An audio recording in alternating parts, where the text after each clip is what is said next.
Let's get started. Good evening, everyone. My name is Lerone Martin. I'm the Director of American Culture Studies here at Washington University. Thank you so much for joining us for our first Americanist Dinner Forum and our first one we've ever done through Zoom. So welcome. We are presenting this webinar in conjunction with the Medical Humanities minor at WashU. And we have for our first guest this semester, Professor Sari Altschuler of Northeastern University.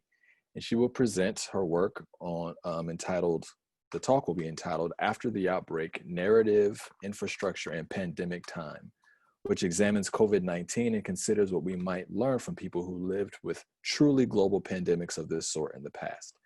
After the talk, we'll be joined by Medical Humanities affiliated scholars, Dr. Corinna Treitel from the History Department here at WashU, and Dr. Jennifer Arch from the English Department here.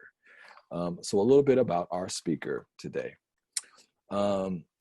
Professor Altschuler is Associate Professor of English and Associate Director of the Humanities Center and Founding Director of the Health Humanities and Society Minor and Initiative at Northeastern University. She's the author of The Medical Imagination, Literature and Health in the United States, published by University of Pennsylvania Press in 2018. And she's the co-editor of Keywords for Health Humanities, which is under contract with NYU Press. With Jonathan Metzl and with Priscilla Wald, that book will be out soon in NYU Press's Keywords series. Her work has received awards from the Society of Early Americanists, the Society for the Historians of the Early American Republic, the Disability History Association, and the Library Company of Philadelphia, and long-term support from the McNeil Center for Early American Studies, the American Antiquarian Society, and the Andrew W. Mellon Foundation, the National Endowment for the Humanities, and the Wellesley College Newhouse Center for the Humanities. Thank you again for joining us for this conversation. And with that, we'll turn to Professor Altschuler. If you have any questions during the talk, please put them in the Q&A at the bottom of your screen there, and we'll address those after we get comments from our WashU faculty. And with that, the floor is yours. Thanks for coming. Thank you so much for having me. Can you hear me? Okay, great. Before I begin, I just wanted to say thank you to the WashU Americanist Forum and the Medical Humanities Group, especially to Abram Van Engen, Corinna Treitel, Jen Arch, Lerone Martin, and all four of you for the invitation. It's such a pleasure to be here speaking with you, and also to Noah Cohen and Terry Bear for helping set all of this up. So with that, I'm going to begin. Oh, but you need my slides.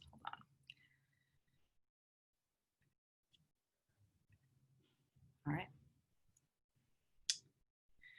On March 22nd, 2020, the New York Times published a piece called How the Virus Got Out. Just 11 days after the WHO declared COVID-19 a pandemic, the article seeks to explain how COVID-19 transitioned from an isolated outbreak in a second-tier Chinese city to a global crisis. The article opens with a street map that juxtaposes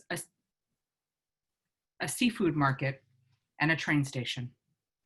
The first site, the Huanan Seafood Market, has been cast by Western media as an exotic foreign space where outmoded Eastern traditions continue to thrive.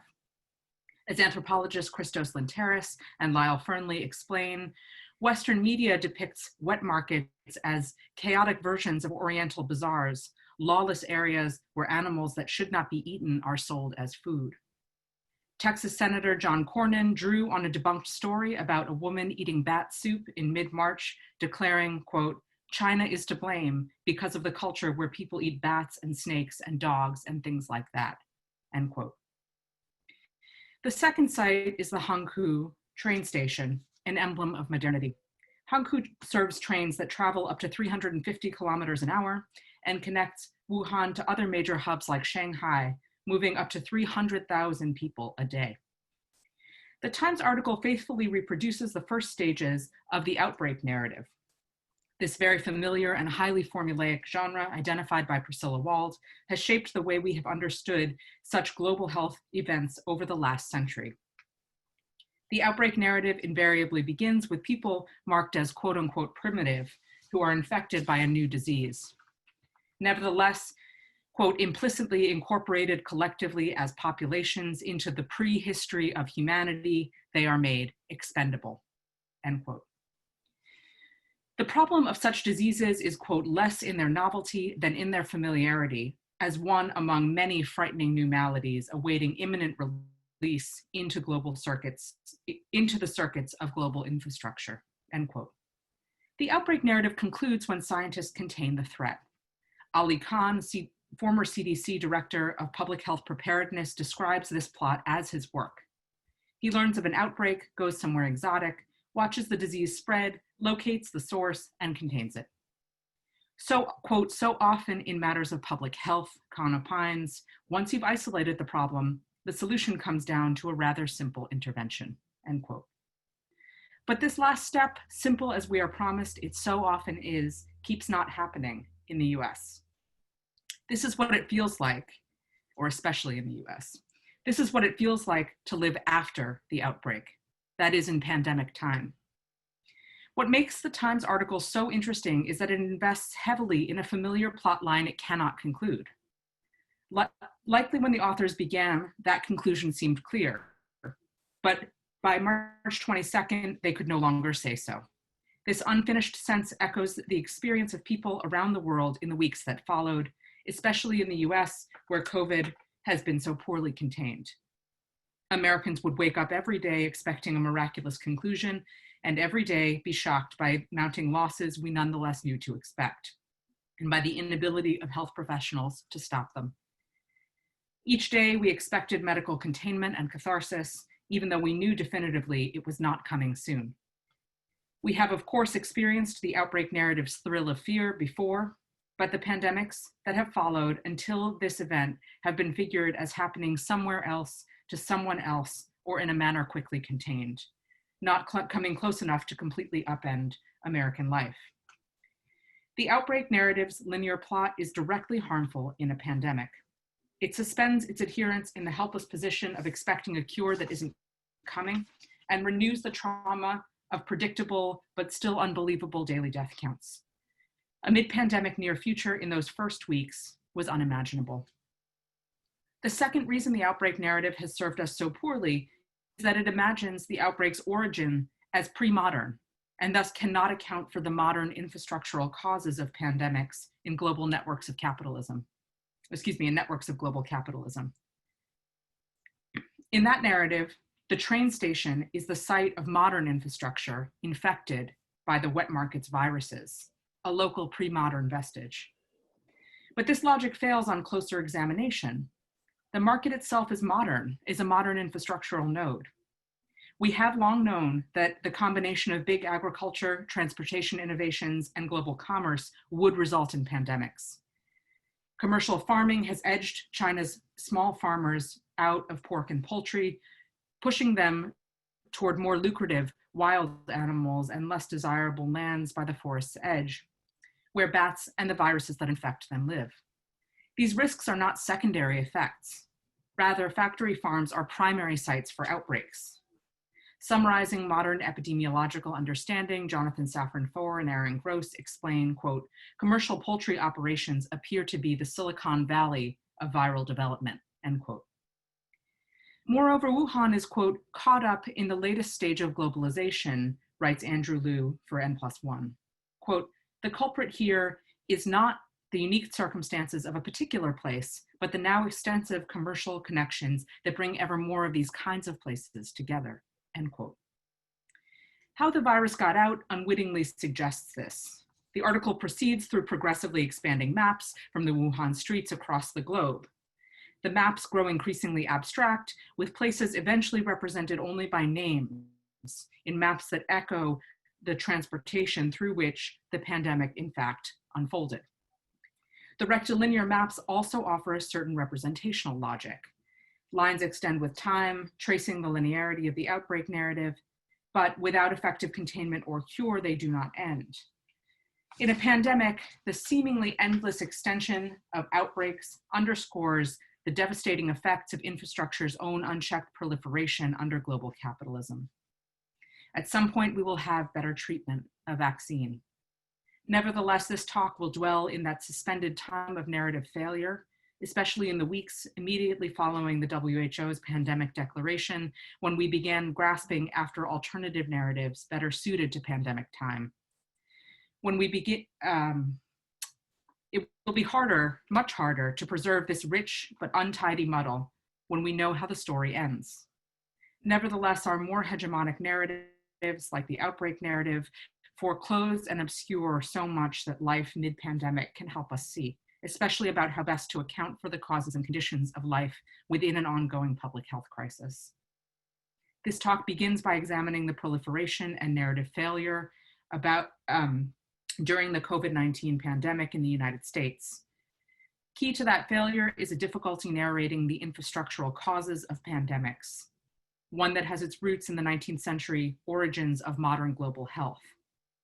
Finally, the talk will consider what we might learn from people who lived with truly global pandemics of this sort in the past, lessons that are essential for helping us negotiate current crises and prepare for those to come. The Outbreak narrative is a 20th century form that, as Wald details, emerged post-germ theory and was largely popularized after World War II. It flourished during a time of great public faith in health experts to contain microbes. Since many of us alive today had until 2020 imagined we were living in an essentially post-pandemic age, despite both warnings and evidence to the contrary, we lack the narrative resources for dealing with life in a global pandemic. This is, of course, a bit strange since there have been pandemics in the last 100 years, and we are currently living through 2 others. Nevertheless, most Americans did not experience these more recent pandemics after the 1918 influenza pandemic as truly global nightmares. Rather, they have seemed like worse versions of something familiar, like the flu, like controllable terrors in the cases of SARS and MERS, from a US perspective at least, or like diseases that were mostly limited to what Paul Renfro terms historically subjugated populations, particularly gay men, people of color, and intravenous drug users, in the case of HIV/AIDS. White bourgeois life, until a few months ago, recognized viruses and bacteria surround us, but recognized them rather as pesky threats that science could regulate and subdue. David Jones notes the cruel irony of this racist, classist, xenophobic, homophobic, and ableist hubris. Quote, writing, in the heady days of new antibiotics and immunizations, esteemed microbiologists Macfarlane, Burnet, and David White predicted in 1972 that, quote, the most likely forecast about the future of infectious disease is that it will be very dull. Times have changed, end quote. For this reason, in the first months of pandemic life, narrative expectations trapped many. While the Outbreak narrative has done a tremendous amount of medical and cultural work, it has failed us catastrophically mid-pandemic. Especially in the US, many invested so heavily in the ability of science to stop the global spread, purify networks, and save us, that powerful catharsis, that no matter how much we already knew about what was almost certainly going to happen, we kept seeking that promised conclusion with hugely fatal effects. In this early pandemic time, it was difficult to imagine just 2 weeks into the future, a problem that disastrously encouraged some to flout public health recommendations vital to controlling the pandemic. Shortly after it became clear that COVID-19 was spreading locally, many from lay people to politicians continued to deny the pandemic, even though epidemiological models demonstrated they would be proven spectacularly wrong sometimes days later. Some Americans have continued to visit bars and restaurants in hotspots, unable to envision the near future consequences. This has offered bizarre insight into the experience of living in an uncontrolled pandemic, especially in the first months. Predictive models did not prepare us for the daily shock of mounting fatalities, even though the data told us to expect them. Months later, the Outbreak narrative is still with us, but its fissures and failures make its work more visible to us as, in Wald's terms, a technology. Many Americans, for example, have chosen their imploded belief that the pandemic should have or needs to end over the reality that it has not. Trump's early declaration, quote, we cannot let the cure be worse than the problem itself, clarifies the logic that subtends this urge for narrative completion. Infrastructure must restart. Human cost be damned. In fact, Trump relies on the narrative's promise of a quick resolution for political gain to offer false hope, hydroxychloroquine, a vaccine before the election. Epidemiologists have also tried resuscitating the outbreak narrative. In mid-June, Michael Osterholm revised a prediction.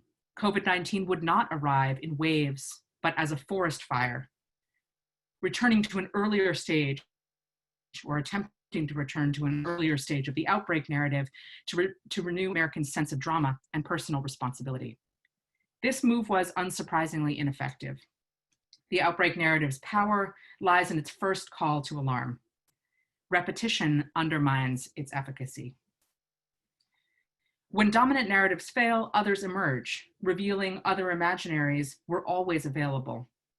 Wald reminds us, for example, that HIV/AIDS is, quote, not well suited to the formula of an outbreak narrative, end quote, because years out, quote, there is still no possibility of projected closure that is necessary for an outbreak narrative, end quote. Instead, AIDS spawned narratives of individual heroism, of community resilience, of the human spirit's triumph, and of disease drama, quote, in the service of broader social commentary, end quote. In a pandemic, other forms of storytelling proliferate. The pressure, death, illness, political, social, and economic disruption put on our stories is rightly humbling, creating space to reconsider our accounts. We must attend these lessons if we seek more equitable and just narratives for future crises. 3 narratives about COVID-19 capture the popular imagination in the US early in the pandemic: the apocalyptic, time loop, and, quote, 2 public health crises narratives. Each of these breaks with temporal linearity to account for life in pandemic time. The first, of catastrophe figured as the apocalypse arrived, is embedded in the outbreak narrative. In February, the world watched Italians die in droves. A report in mid-March described, quote, an exodus from Paris, a postal worker warning of the plague, the apocalypse, and repentance, with the Eiffel Tower behind him, fear in people's eyes, one of the world's most visited cities turned into a ghost town, end quote. Similarly, reporters described scenes in New York and Seattle as, quote, apocalyptic, quote unquote, apocalyptic cities turned, quote unquote, eerie ghost towns and haunted by the specters of Iranian and Italian mass mortality. Here, images of social life and infrastructure grinding suddenly to a halt drew from the outbreak narrative, particularly its mythological fashioning of outbreaks as events out of the course of history.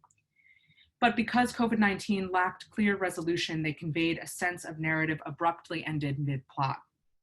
After all, apocalyptic narratives almost always narrate not only the grand catastrophe, but also the renewal or dystopia that follows. These apocalyptic narratives could not conclude. It didn't take long for this drama to fade. The apocalypse, as many noted, was boring. While things were terribly wrong, many experienced a paralyzing sense of being stuck in the terrible mundane instead. Cyclical unendingness captured something about both pandemic experience and scientific knowledge in these first months, where the dominant metaphor of waves told us the pandemic would appear recursively. From this, the time loop narrative emerged.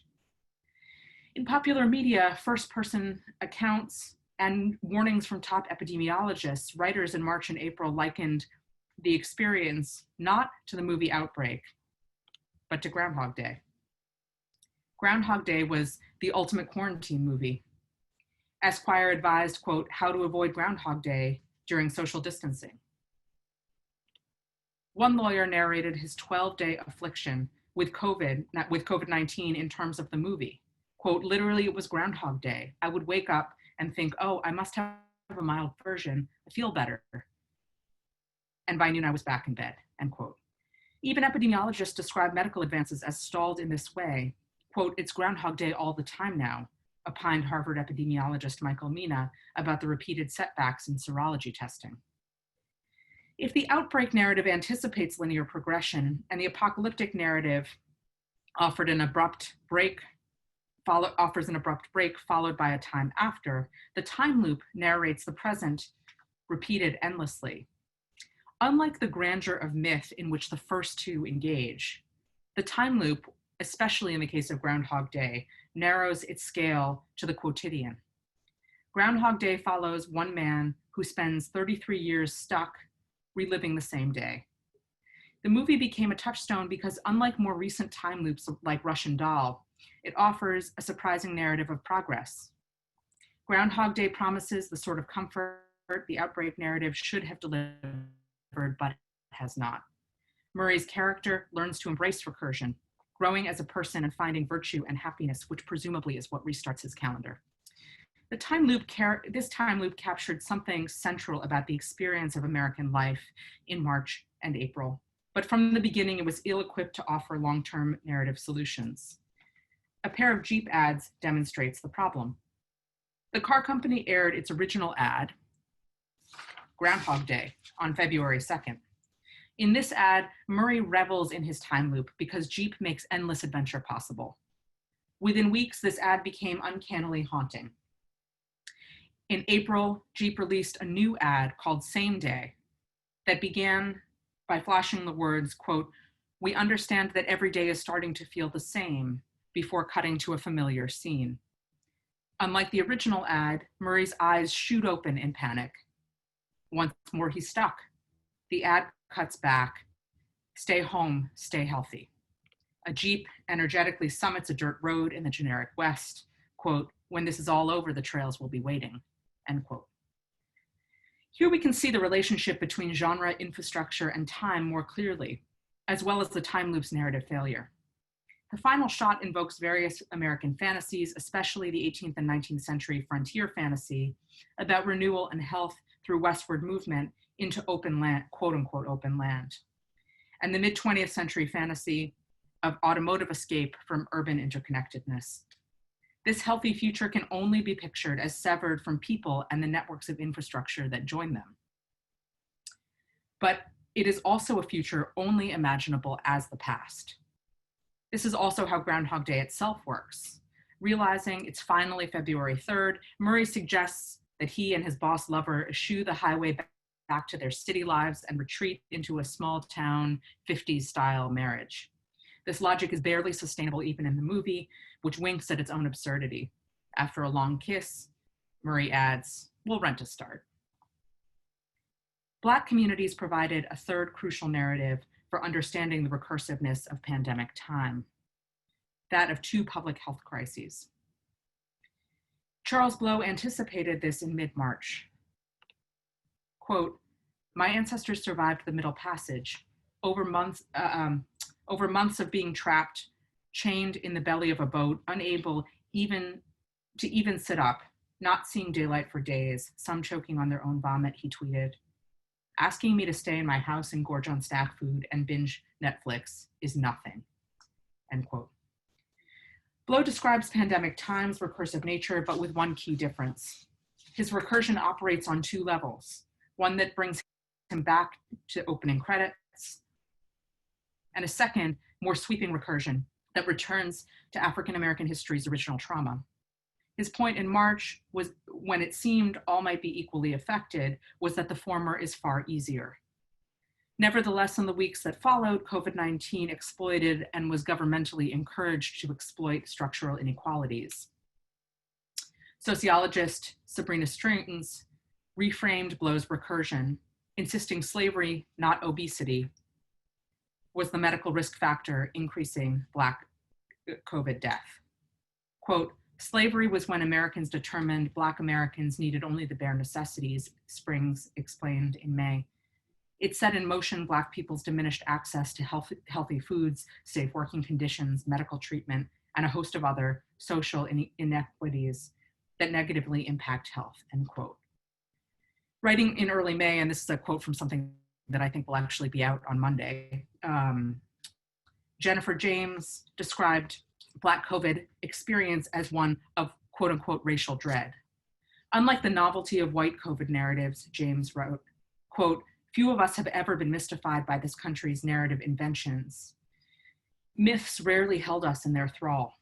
Rather, our deepest fears about this country, what we in fact know about this country, are not ruptured or remade in these moments, but and are instead confirmed.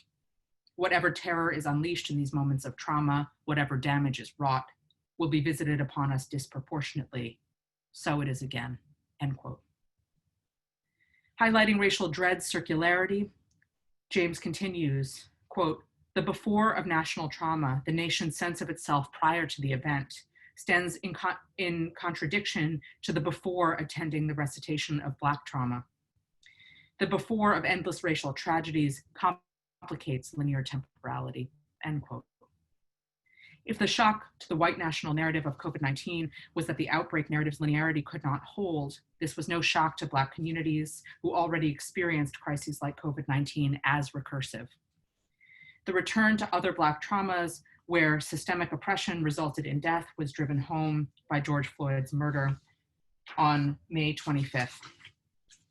The development of racial dread into the two public health crises narrative, one, the pandemic, two, police brutality, vitally reinstates the connection between crisis and infrastructure, with the disproportionate harm of both stemming from the violence of structural racism. Pandemics don't just move through infrastructure, they're born of it. In turning attention away from the time loop's fatalism, this last narrative teaches us about the necessity of using structural solutions to escape recursive traps, which I think is one reason for the sudden widespread support for structural change in the Black Lives Matter protests that swept the nation following Floyd's murder.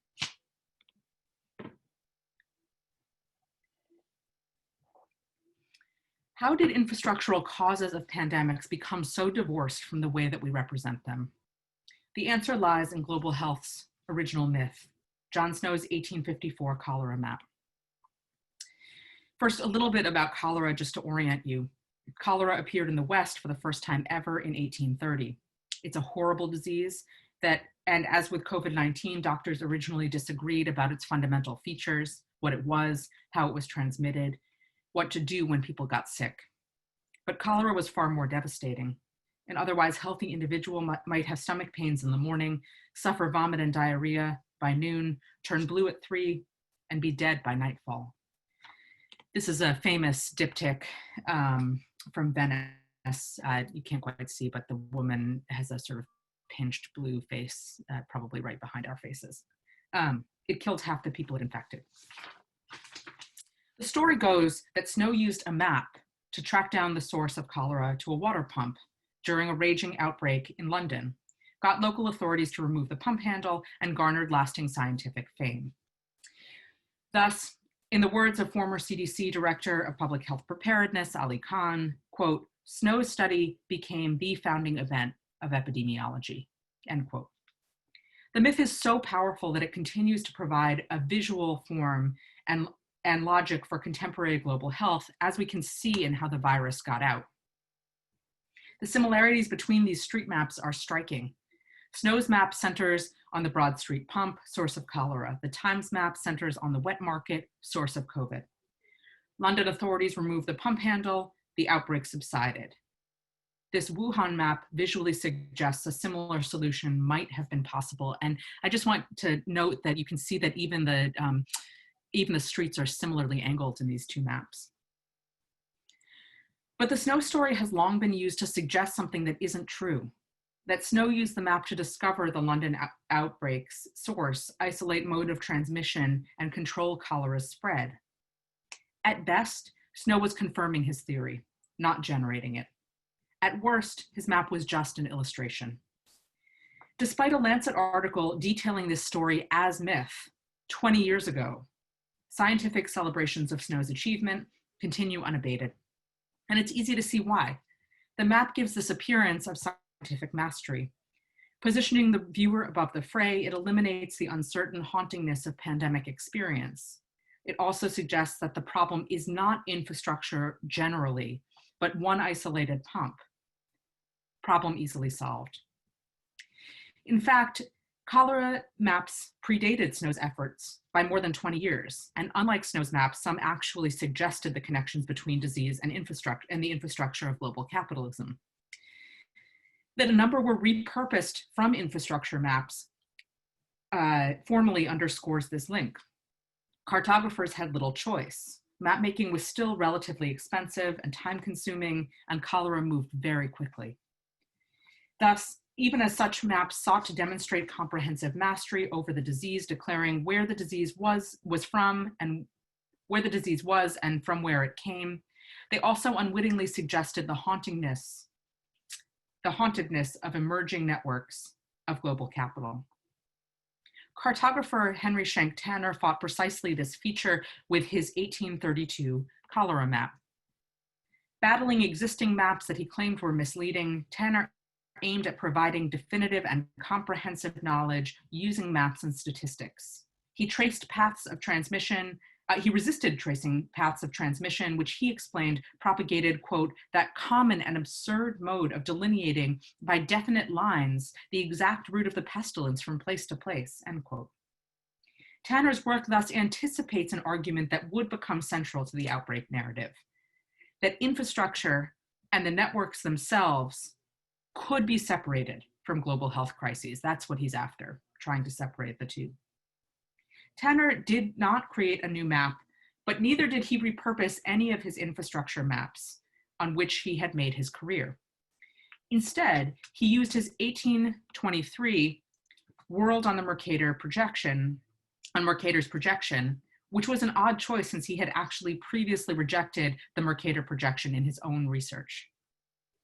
Disease mappers like Tanner had a vested interest in downplaying the role of infrastructure in pandemics. For this, the Mercator projection fit. The Mercator projection is a 16th century view of the world. It suggests cholera belonged to an older world, disconnected from the modern infrastructure he spent his career mapping. A cartographer of steam routes, railroads, and canals, Tanner must have already been working on his 1836 book, The American Traveler, which was designed to orient arriving strangers to the roads, trains, and streets connecting urban areas across America, which were, of course, the very routes by which cholera was already traveling. While Tanner softened these connections, his cholera map belied his efforts. A faint red line traced cholera's route. Here, Tanner's map lays bare a tension pandemics forced to the fore, that the very technologies that structure the modern world are also the ones that imperil us. Where Tanner failed, John Snow succeeded in performing this representational work of network purification. No mapmaker himself, Snow hired Charles Frederick Cheffins, a cartographer of infrastructure. Like Tanner, Cheffins also retrofitted an extant map, but luckily for Cheffins, this work did not threaten his livelihood.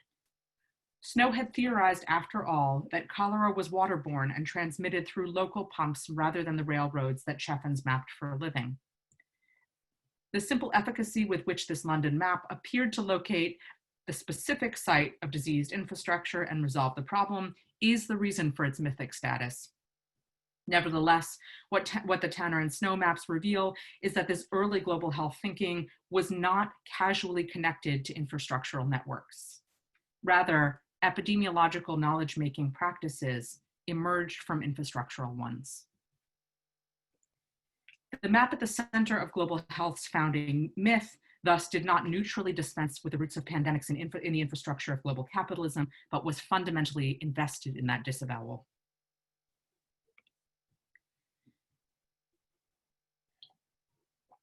Cholera emerged as an origin story for global health, but of course this isn't how people who lived through the 19th century cholera pandemics experienced it.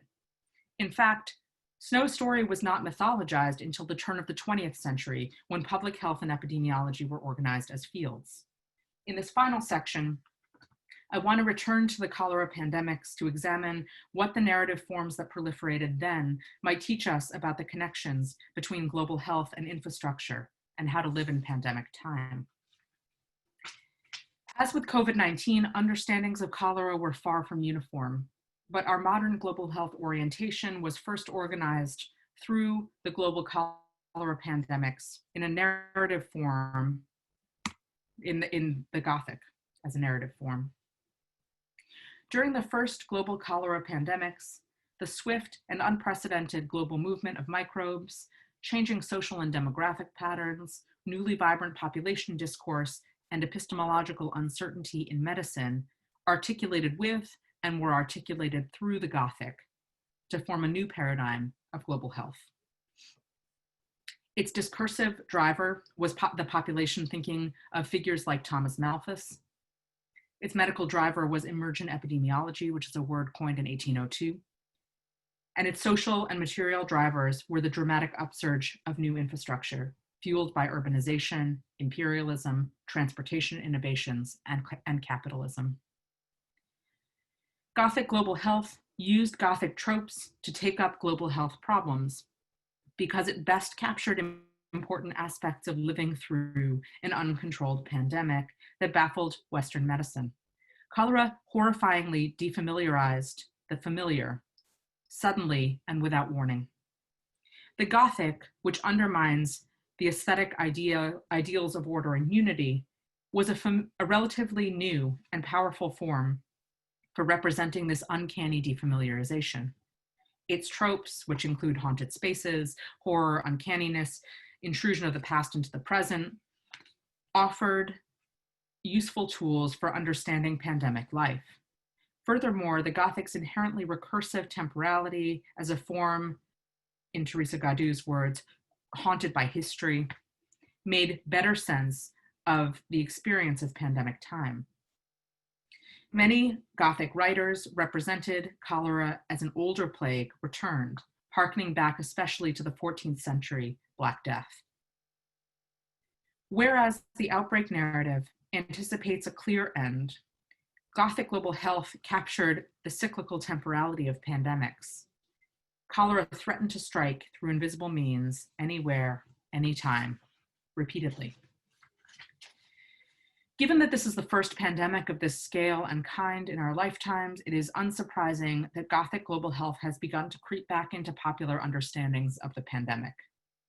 In late June, for example, new medical findings declared the quote-unquote sinister nature of SARS-CoV-2, which hijacks healthy cells, enacting a ghoulish transformation into disfigured zombie cells. Likewise, the New York Times published a follow-up article entitled "How the Virus Won" that traces, always belatedly, invisible outbreaks and hidden infections. Its final map offers an uncannily defamiliarized vision of trembling dots of infection in every state and final admission of the article's own representational limits. Quote, "No one can see where the virus will go next," end quote. And while there are certainly elements of the Gothic we should avoid, notably how it so often encodes racism, ableism, and xenophobia, this turn to Gothic global health does make it possible to narrate the pandemic life in ways the Outbreak, Apocalyptic, and time loop narratives cannot, especially how to open up the temporal and scalar dimensions of pandemics, reconnecting them to the infrastructure from which they emerge. Unlike more recent narrative forms, Gothic global health presses on us the necessity of preparing for a mid-pandemic near future. Narrowing our focus to the immediate will not comfort or protect us. It will likely cause us harm. Drawing on the form's potential to educate us in this way, Twitter users have repeatedly viewed Poe's Gothic global health story, Mask of the Red Death, as a touchstone this past spring and summer. And these are just a few examples of people who likened everything from private celebrations to Trump's resumed stadium-sized campaign rallies to Poe's hubristic prince, who thinks that he can throw a party and mock the pandemic only to have it slaughter him and all of his guests. Pandemic life requires near future preparation, not only to anticipate a realistic future with disease, but to keep near future events like the economic strain of pandemics and elections in view. Upending the aesthetics of order and unity, Gothic global health can teach us better how to live with the near to medium term paradigm rupturing effects of pandemics and to stop waiting for a return to normalcy that isn't coming. Gothic global health also opens up our scalar sense of pandemics, linking such crises back to the global infrastructure that produces them. If the principal setting of the 18th and 19th century Gothic is a haunted house, the principal setting of Gothic global health is the haunted network. For example, Eugene Sue's 1844, The Wandering Jew, follows 7 heirs as they travel the world on roads, ships, and trains pursued by cholera, and it doesn't end well. Today's popular press has invoked Gothic global health to draw infrastructural connections. In that March N+1 article by Andrew Liu that I referenced earlier, he explains that COVID-19, quote, mimicked the pathways of the 21st century global market, end quote. Likewise, Wired author Parag Khanna declared in February that, quote, COVID-19 is traveling the new Silk Road, haunted by the memory of medieval plagues that were a key feature of cholera's Gothic global health texts. As, quote, trade routes and infrastructure expand imperial influence, interruptions along them heighten our awareness of our vulnerabilities, end quote. Were Italian business students working in China, Khanna wondered, merchants of the new Black Death, end quote.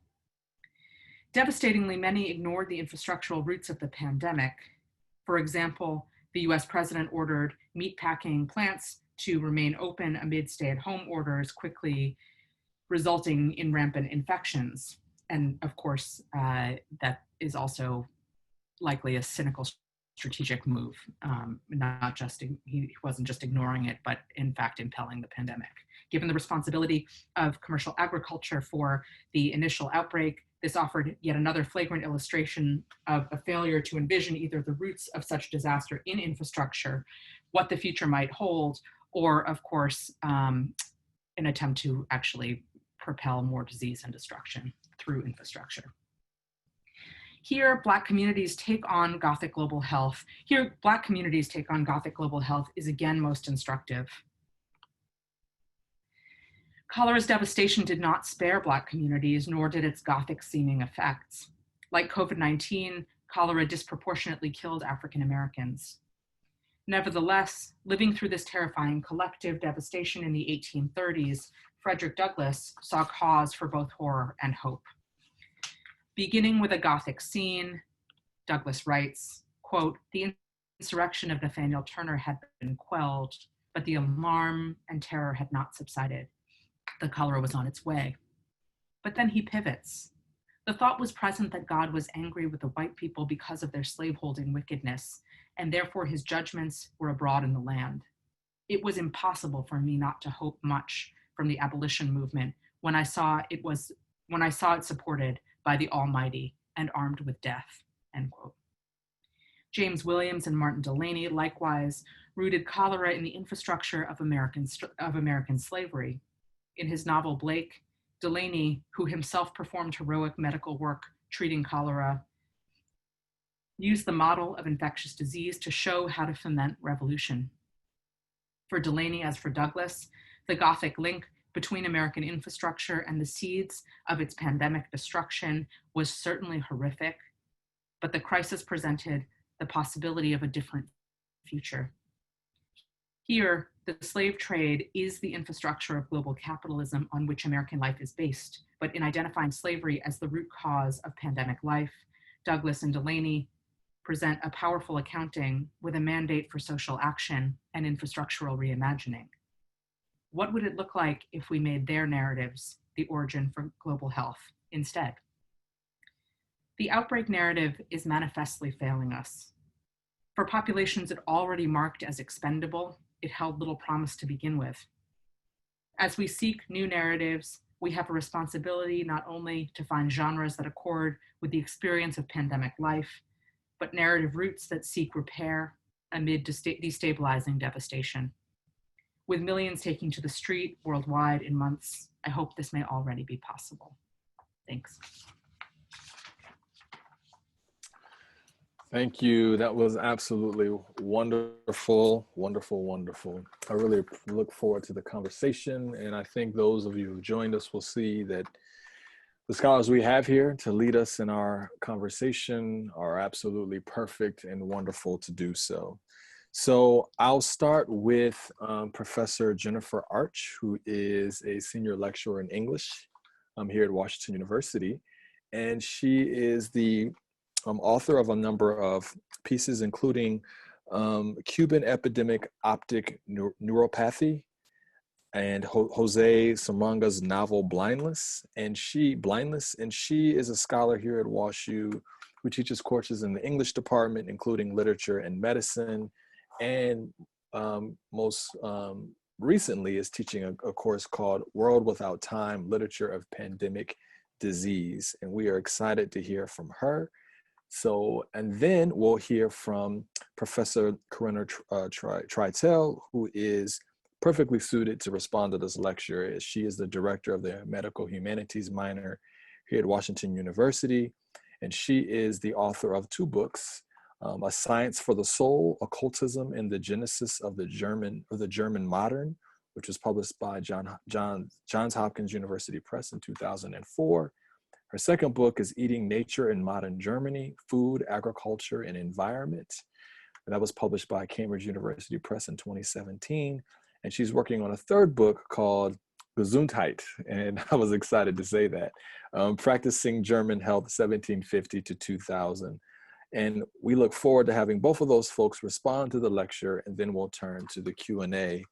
So if any folks who are watching have questions, please put them in the Q&A, and we'll look forward to addressing them. So with that, Professor Jennifer Arch, thanks. Hi, Sari. Thank you. That was so helpful, and it definitely helps me position some of my own thinking about this subject. So I do teach these literary texts, and well, I guess just for the audience, I've been teaching a class called Literature and Medicine for the past few years, and in the second half of that course, we've been discussing the literature of epidemic disease. So for many years, there was no relation. The students hadn't experienced anything like that. Then this past semester in the spring, it was right after spring break, that we started talking about the texts. And the texts were Catherine M. Porter's Pale Horse, Pale Rider, which is the sole kind of literary discussion of the 1918 flu, which however was written in 1939 and has a lot to do with the interaction of war and disease. Then Mann's Death in Venice, which is set in a cholera epidemic and discusses it in a very interesting way. Camus' Plague, and then Saramago's Blindness, which is a 1995 novel about an epidemic white blindness that is contagious. And this is an allegorical treatment of epidemic disease. And one thing I was very interested in was to see, this time around, was to see what students' reactions would be to the events as they were occurring. You know, they're reading about events from the past and, or literary treatments of events from the past, sorry, they're reading about these literary events. And then they're also watching what's going on around them and what would be their response. And so one interesting thing, which is why I was so excited for your talk, Sari, it was about time.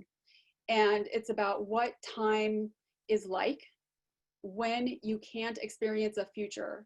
And that's what Camus talks about in parts 2 and 3 of The Plague. They're in quarantine in Iran, the city completely blocked off, and it's just kind of several months in. What was it like what was it like for people's emotional state, and especially what it meant for people who loved each other, but you know, within families, and the lovers who were either together or separated. But this was also the case just in all of the texts in one way or another. I mean, like you're saying, Sari, they usually the writer is writing in retrospect, so the thing is over, the thing has ended. And in Camus' case, It's the plague, which was also World War II, the novel published in 1947. And then in Saramago's blindness, clearly there's an end. As you're reading, there's an end, but it's extremely bleak and well fits into your discussion of Gothic narratives, or Gothic horror and epidemic diseases associated with it.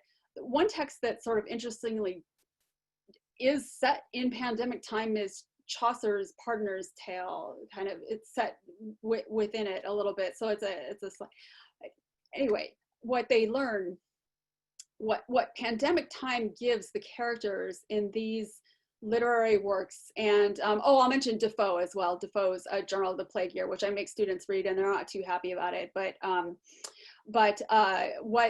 what pandemic time gives people, but again in retrospect, when the writers are writing in retrospect, is time to assess moral considerations, to think about God, to think about their relationship to God, and to think about their relationship to one another, both to people who are close to them and within society. So I'm thinking especially of Saramago's blindness, where the time is passing. It's not clear how much, and that's one of the artistic things in the novel, is that you don't know. Is it weeks? Is it months? And for some time they're locked in this mental asylum. The main characters are, but they learn that the time, it gives the time, because there isn't a future that they're certain of, the time gives them a chance to learn moral lessons. And what I think is so interesting about, I'm referring to something you said at the very beginning of the talk, which is that we have the resources we need to understand how, not just the technicalities of confronting the pandemic from a medical sense and an epidemiological sense and a global health sense. We have those tools, but we also have moral guidance. We have the guidance of these literary works. And what is very striking to me, and I must admit very sad and disappointing, is that we haven't gotten there in American culture. We're still at the, are you bored? Here's a list of things you can watch on Netflix. Yeah, that's the level we're at. Not, I need to assess my relationship to my loved ones better, and I need to understand what cosmic pattern, with God in it or without, could have allowed these things to occur. And so I think that's I guess you're talking about failures. You're talking about the failure of the outbreak narrative. And I've had, reluctantly to come to the conclusion that these great literary works, which I find so expressive about truths about the human condition, are also wrong about what time can do if we're given time to reflect and we're given altered circumstances. Shouldn't we use them, and why aren't we? And maybe we just need to get past it in order to reflect. But why? Why can't we talk right now about what we want to change? Well, I guess, Sari, that you're saying that the protests, the Black Lives Matter protests, that's one way that's happening. So I'll stop talking now. It's too much, but obviously your talk caused me to think about many things. So I'm going to shut off and listen to what you have to say. Why don't we hold that, and then we'll let Professor Treitel go. Yeah, so I'm the historian on the panel, and I have to say, listening to Sari and then Jen, speak about pandemic time. So we don't think about things like this in history, but that's a phrase I'm going to steal from you guys. Listening to this talk, the thing that struck me as a historian is that narrative failure is actually a recursive feature of pandemics in history. This sense that there's the before the pandemic, and then there's during the pandemic, and this sense that everything that we thought about time being thrown up in the air and upended, that's a really recurrent feature in the historic pandemics that I'm aware of. So, to me, actually, failure of the outbreak narrative, yes, absolutely. And historians would expect the outbreak narrative to fail. It's our particular narrative, because we live in an age where we think that scientific medicine controls a microbial environment perfectly, but I would expect narrative failure. So I wanted to just toss out for you, Sari, the way historians, and this is kind of a cross-cutting category, I'd say, the way historians think about the failure of narrative when they see it, you know, in historic pandemics, is that it's part of the stage of coming to terms with the fact that a pandemic has upended, you know, the normal course of things. So the way historians think about pandemics is that they all follow a pretty set 4-stage structure. The first stage is denial. Oh no, we're not in a pandemic. Yeah. And then and that lasts for a long time. And then the second stage is managing all the panic and the fear that comes from starting to realize that you're in the middle of a, you know, of a deadly pandemic. So you mentioned the malaria drugs, running to the store to get 100 rolls of toilet paper. All of those are like, you know, examples of trying to manage randomness. Then the third stage is organizing public response.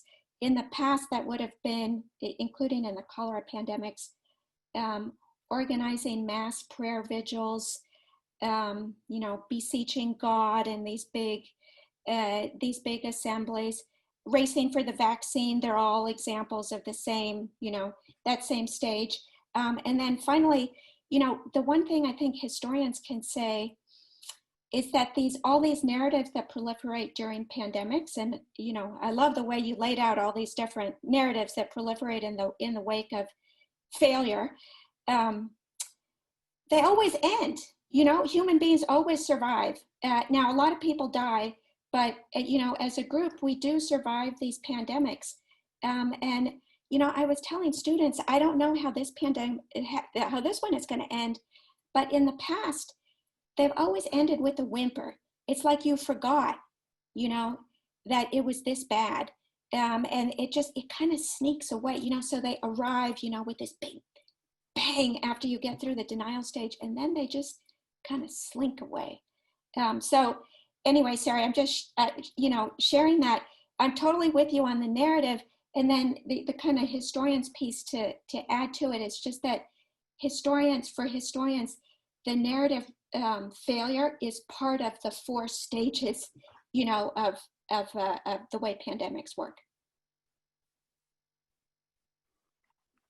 Thank you both for those insights and reflections. There are, Sari, I want to give you a chance to respond, but there are 2 questions we have in the chat that really kind of tackle what both of our respondents had to say. So maybe I can read those and then we can let you respond. And also, Jennifer or Corinna, if you want to jump in as well.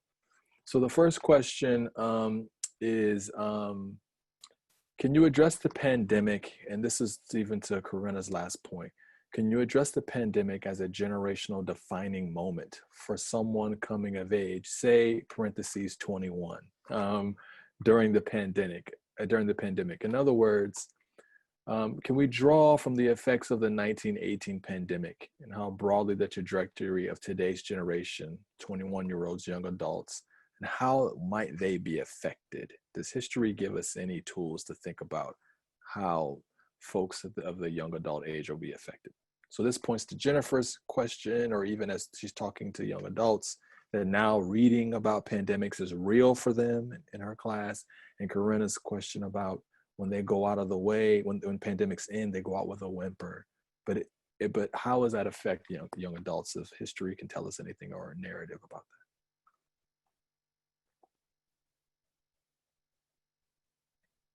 These are great, and you know, I love talking to people, you know, whose responses and expectations I can't anticipate. So, so I think it's these are really wonderful things to think with.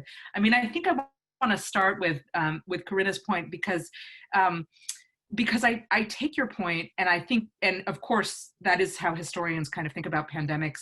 I mean, I'm interested in pausing really in the moment between 3 and 4. And I think that even as historians of medicine, especially narrate these kinds of things, there can be, to use the term that historians would use about this, a kind of wiggishness about it. You know what I mean? Where like, where it's all moving toward that end and we just have to wait for the end. And I think, you know, one of the things that I'm kind of interested in, I think history of medicine is actually for a variety of reasons about the way in which it was historically constructed, can be drawn to that kind of teleology a little bit more than other kinds of history. And so I think part of what I'm interested in is thinking about these moments of proliferation and what we can learn from within, and thinking about, pausing. So I'm not denying at all the 4 stages that you identified, but I think, one thing that I wanted to kind of tease out is that waiting for that end is not, is a narrative function, but one of the things that it forecloses is the possibility of really using this moment to kind of think differently about things. I mean, in part, I guess this is part of what Jen was talking about earlier, that it's a moment to assess moral considerations. I think I have a more optimistic, I mean, it's a horrible moment. I don't mean to suggest, it's unimaginable that there are more than 200,000 American deaths from this pandemic. But certain things have happened in terms of just shifting discourse in the US that I think have been kind of amazing to behold. I think that I was just co-writing a piece about this, but the shift toward, for example, the language of structural racism, or I think really the terms that are circulating are like systemic racism. People are recognizing that in a way that, broadly, in a way that that they just weren't before the pandemic. So I do think that there have been actually pretty profound changes in discourse and I think that's really tied to the pandemic. I don't think it's just, I don't think that it's really separable from the Black Lives Matter protests. I think that that one of the things that happens in pandemics is that there are sort of major structural realignments, and things that were problems before, of course, can be viewed in a kind of new light. And I think that's part of what you were talking about sort of moral reconsideration. So yeah, so I think that in part, oh yeah, thank you for, sorry, I should have stopped sharing my screen. So I have a little bit more, optimism on that front. But I think, I think, Corinna, you're totally right. In part, the outbreak narrative accounts for some of the stages that you are talking about as well. It doesn't get to the point of, there's some organized public response. The hope is that you stop it before it gets to that point. But I think, that's what I was interested in really teasing out in this idea of sort of pausing in pandemic time, is really thinking about what other narratives can emerge in moments of crisis. And, even for historians, how else might we be able to narrate even history of medicine by thinking about that kind of epistemological, if you want to use a word that maybe is a little more something that historians explicitly think about, but thinking, differently about the kinds of epistemology and epistemological breaks that happen during moments of crisis, as opposed to thinking,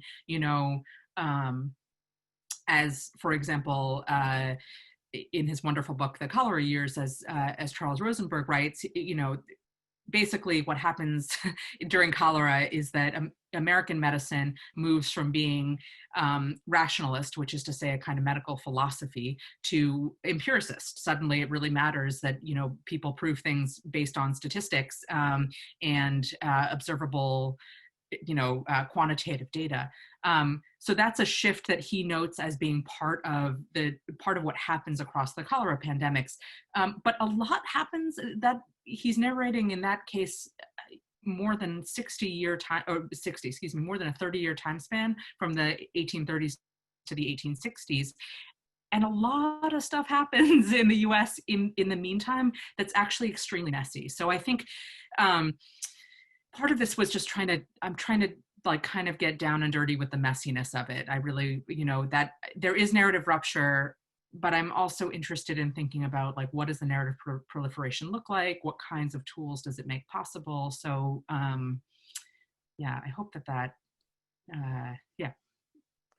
Did anybody want to, oh, go ahead. You're muted, Corinna. Yeah, you're muted, Corinna. Okay. Okay, there you go. Yeah. So Sarah, you and I are definitely on the same page. One of the things I've been thinking about as a historian living through my first deadly pandemic, I mean, I lived through AIDS, but that, you know, didn't threaten me personally the way that COVID does. It is the huge gap between what the really awesome historians have written about past pandemics and my own experience. And I think you're right. One of the things that we've missed is the messiness of narratives that people generate during these times, trying to make sense of them. Yeah, so yes, go, you know, go, Sari. And that the person, just to get back to the question that was asked in the Q&A, I think it was the student who was wondering, you know, what might, you know, how might this change my life? What might, the 1918 pandemic, I'm guessing, Sari, so I haven't looked at it in this way, I'm guessing that it generated, you know, a messiness of narratives also. But then everyone forgot it. It's like the narratives that were available couldn't accommodate the realities of the pandemic, and it was basically forgotten for 100 years. And I wonder, I mean, historians are terrible at predicting the future, but I wonder if that will happen with this one too. Even after all the suffering, all the proliferation of narratives, I wonder. Yeah, I think, you know, I was just having this conversation actually with my partner about this, about whether or not, you know, one thing that, whether or not thinking differently about 1918 will help us see the 1920s differently than we do now. Because I think we kind of think like, oh, it's this, you know, reckless decade where people were spending lavishly and not thinking about the future, and they were just, you know, thinking about like The Great Gatsby as this sort of like prime text that's illustrating that kind of recklessness. But actually, you know, coming off of World War I and the pandemic, it begins to make a ton of sense that people would be kind of heedless about and hedonistic because of this sense of mortality that seems just much more immediate. And so to the student, I mean, that and that happened as well, I think, after the Black Death, right? That you know, when there are huge mass mortality, that there can be a kind of like weird boom time afterwards. That in the case of pandemics that have you know, higher body counts than this one probably will, because they totally restructure the economy. You know, it's sort of like people's financial situations, because there are fewer people to inherit money. Suddenly people have more money, and they're quite they spend quite lavishly. So, but I think, you know, separately about the generational moment, and maybe this is, I don't know how the student feels about this, but my own students are, you know, who came in thinking that they wanted to do one thing, are thinking quite differently about how they can be of service to the world. You know, not just about their own career paths, but thinking seriously about how to give back, how to help restructure things that seem broken. And so, you know, I think the thing about pandemics, as Corinna, as you alluded to, and it's not just that historians are bad at predicting the future, but that pandemics are extremely unpredictable in their effects. They seem to like radically change things, but what that looks like is very difficult to forecast. So part of the answer is probably that students will need to help define that for themselves. If I could just jump in just quickly. I'm trying to remember the name of the scholar, and I can't remember who talked about Catherine M. Porter's story, Pale Horse, Pale Rider, as in the context of trauma. And this scholar was talking about just trauma in general. And that might be the part of the reason why there's so much kind of amnesia about the 1918 flu, and talking about Porter in particular, because again, she didn't write the story until 1939, and she herself had what she describes as she said she had a near-death experience with the flu. She didn't always tell the full and complete truth about her life, but that's what she said, and then that's kind of depicted in the story. But one thing I would say to the student is that in the works you read about plague and epidemic disease, it almost doesn't matter what time you're talking about. An awareness of death and an awareness of the closeness of death I mean, this is particularly in the medieval period, but even in some of these later works, it's in a society that is used to trying to not think about death, to have it brought closer can be helpful, just in terms of how you choose the steps you choose to take in life, your next steps, like Sari says, what you choose to study, how you choose to interact with other people. Just having that there can be really helpful. And one thing that I hope is that, you know, for myself, that I don't lose that, you know, if this ever ends in 10 years or something like that, I keep thinking about it and think about what it means that time could end, that death could be so close. And Sari, I think you and I might have to battle it out later in terms of optimism and pessimism when it comes to what these writers have to say. I would love to see that, but I want to make sure we get to the other student questions. We've only got about 15 minutes left, so we got 2 more questions. This is for anyone. Do you have any thoughts on the narrative of toughness that's being offered right now by American pandemic deniers? Many anti-maskers use a discourse of fear, as if being unafraid of COVID will keep them safe. Do you see this as a distinctively and historically American experience, or is there precedent for this kind of rhetoric in other pandemics around the world as well?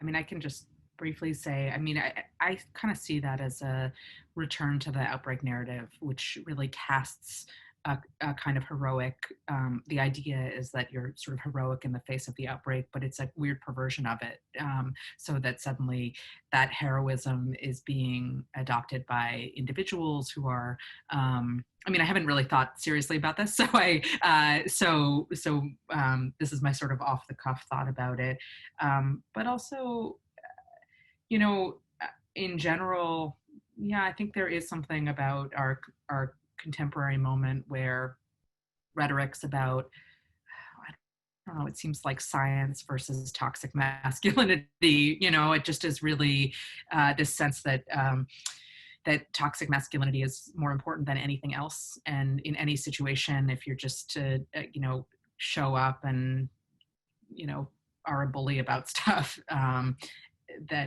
that's better than any kind of expertise. I mean, there is sadly a robust tradition of anti-intellectualism in the States that I think also feeds into this. Yeah, I mean, I think it's some weird commingling of things that we expect during an outbreak, and also, yeah, a particular kind of gross expression of masculinity that seems very current. Corinna, do you want to respond to that as well? Yeah, so maybe yes, Sari, I'm with you. The only thing I would add as a historian is that this is a very American phenomenon of a kind of standing up against public health authority and, you know, resisting the state saying, well, not even saying very clearly, but suggesting, right, you should wear a mask. But it's not just Americans. There were I'm thinking, like, you know, I'm a German historian. In Germany, there were anti-vaccinationist riots in the late 19th century when the state mandated smallpox vaccination for all school children and all soldiers. So I think it's the kind of shadow side of modern public health power and authority, is that we will always have these kinds of resistors. I mean, I hate to say it, always. Oh my God, I said always. I think it's part of the shadow side of our power. Jennifer? I'll jump in. Okay, I swear this will be quick, but this is why I try to make everyone read Saramago's novel Blindness, because in it, I mean, you know, it's a Portuguese novel, and there is a lot to be said probably about the European and American perspectives on this. But one of the things that happens is when everybody is blind, okay, there are complications here, but when basically everybody is blind, and all the barriers that people believe themselves to have as individuals when those things fall and you can't see the differences. You can hear the differences, you can gather, but not being able to see them makes them fall away to a certain extent. And then what happens? I mean, a lot of stuff, but one thing is that you have to restructure society. You have to. You can no longer maintain these kinds of artificial distinctions between people. So people you would not have spoken to before, you must speak with them now. You must interact with them, and you must form a society or a government. And so this is still within the pandemic time, which is, it's still while the plague is going on in blindness, that they are able to reshape themselves and restructure themselves. So yes, this is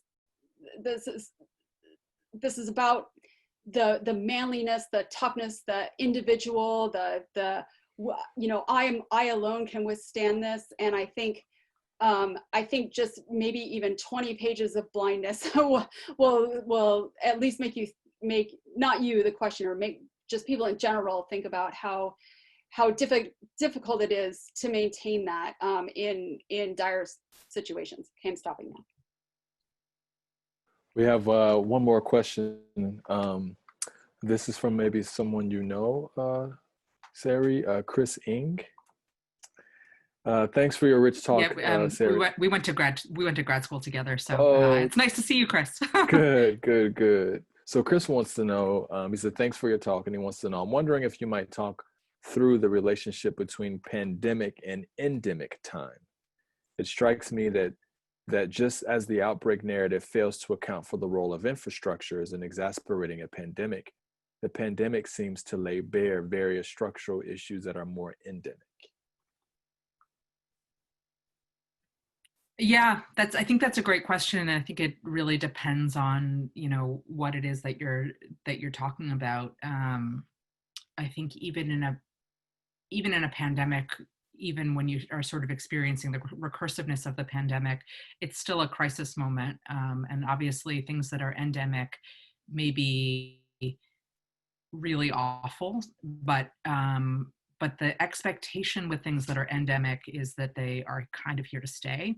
And so they're much more difficult to dislodge. And so I think in that sense, that's what I like about the way that Jennifer James was talking about racial dread. I think that, one thing that she's signaling there is that, of course, there are structural things that are happening all the time, but also there are moments of crisis that can be anticipated because they're built, that because the infrastructure makes these kinds of horrors possible, but they're also not happening all the time. I mean, I think I'd have to think a little bit more about whether I wanted to make, think about endemic in a purely scientific sense, the way that people normally think about endemic diseases is, again, things that you just kind of live with. We don't think about endemic things as being crises in that way, even though they may be productive of really horrible things. For example, cholera.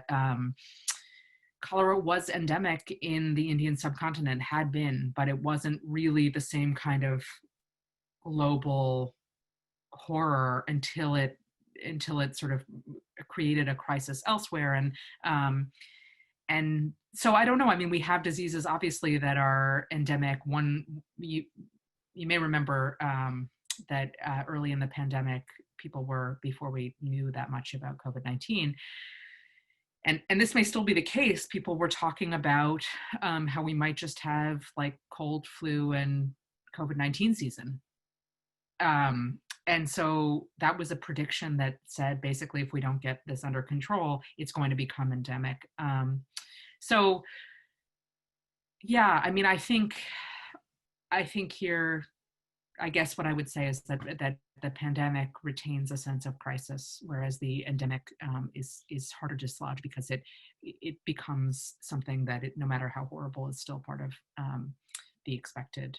And I think that's why we can think about, for example, the opioid crisis as an epidemic, something to be stopped, a crisis, whereas other causes of death we don't think of in that, we don't think of cancer and heart disease in quite the same way, or other things, or other kinds of illnesses that we just sort of expect to get.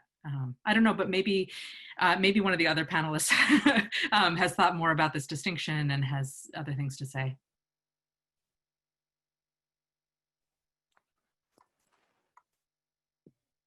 So I can say, I think that we can't hear from the person who asked the question. Is that right, Lerone? Oh, we cannot. No, we can't hear from Okay. Chris. But So maybe Chris is still on and he can type something. Yeah, so I'm going to take a guess. I think what you were asking, were you asking about some of the endemic social inequalities that structure the pandemic experience for groups differently? I suspect that's what you were asking. Yeah, that pandemics tend to expose inequalities that may be, it shouldn't be, but may be hidden, but they, I was predicting it, in March, and then in April, when the New York Times and the Chicago Tribune started reporting about the dramatically different mortality rates for populations of color in urban areas and richer, whiter areas, yes, I would have expected that. So I suspect that's what that person was asking about. Yeah. I'm gonna unmute Chris here and let him respond to that. How you doing, Chris? Hi, Lerone. Hi, Sari. Great to see you. Yes, I think part of this is connected in part to, I'm sorry, when you were talking about the narrative of the two public health crises. And it seems to me that in thinking through the questions about Black Lives Matter and all of the systemic inequalities surrounding race, that there's something there that feels more endemic to me. And I'm wondering about precisely how this looks in different kinds of, not just cultural narratives, but more so written literary texts as well. Thank you. Yeah, I mean, I think, of course, you're right that these are endemic problems. I didn't mean to suggest otherwise.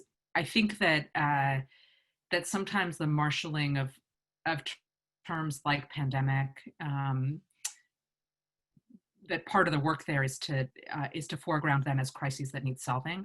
I feel like rhetorically, endemic actually is less likely to make people feel like they can actually do something about these problems. And so I think that there is rhetorical work that's happening there to really marshal people to an appropriate response and not to feel powerless.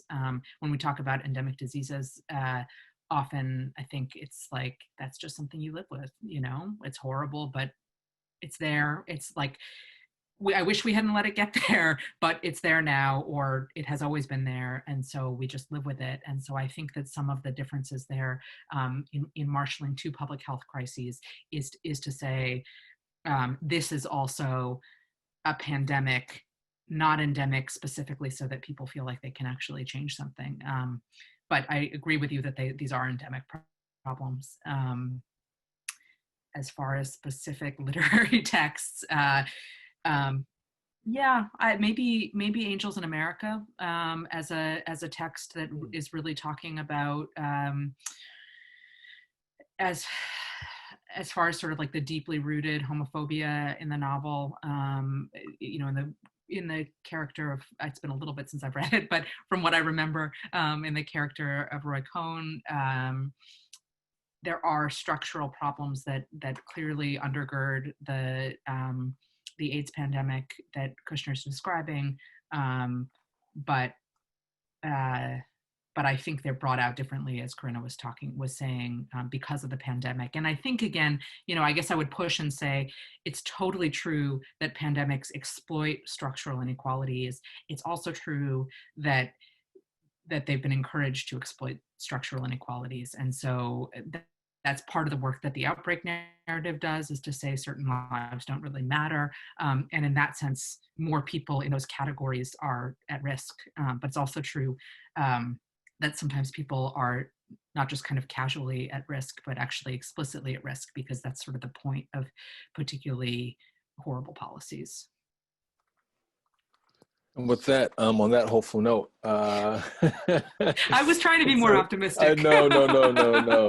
I want to thank you, Sari, for your wonderful lecture, and for being here with us during this time. Thank you to our panelists, Corinna and Jennifer, and for all the folks who joined us.